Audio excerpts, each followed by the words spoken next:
Boys and girls, it's social studies time, and we're going to read a really good book called Frog and Toad Are Friends. This is an old book. I read this when I was a kid, and your parents may have read this book as well. And we're going to read a story from the book called Spring. Frog ran up the path to Toad's house. He knocked on the front door. There was no answer. "Toad, Toad," shouted Frog. "Wake up! It is spring!" "Blah!" said a voice from inside the house. "Toad, Toad," cried Frog. "The sun is shining. The snow is melting. Wake up!" "I am not here," said the voice. Frog walked into the house. It was dark. All the shutters were closed. "Toad, where are you?" called Frog.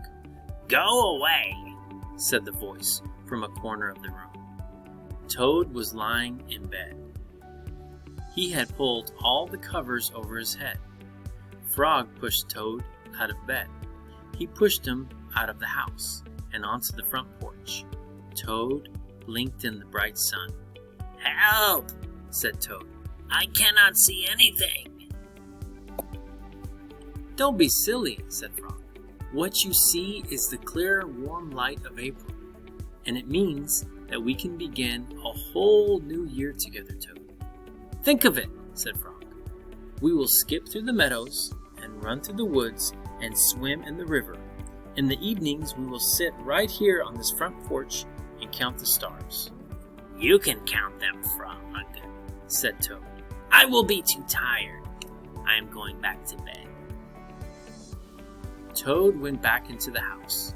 He got into the bed and pulled the covers over his head again. "But Toad," cried Frog, "you will miss all the fun."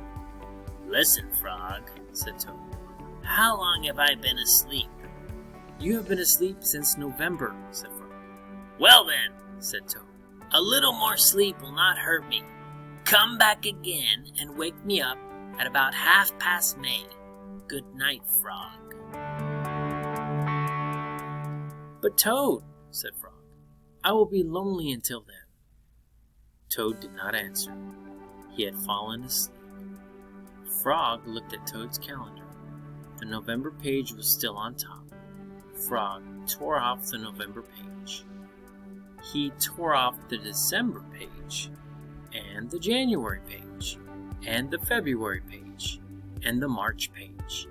He came to the April page. Frog tore off the April page too. Then Frog ran back to Toad's bed. "Toad, Toad, wake up! It is May now." "What?" said Toad. "Can it be May so soon?" "Yes," said Frog. "Look at your calendar." Toad looked at the calendar. The May page was on the top. "Why, it is May," said Toad as he climbed out of bed. Then he and Frog ran outside to see how the world was looking in the spring. Thank you for reading with me, boys and girls.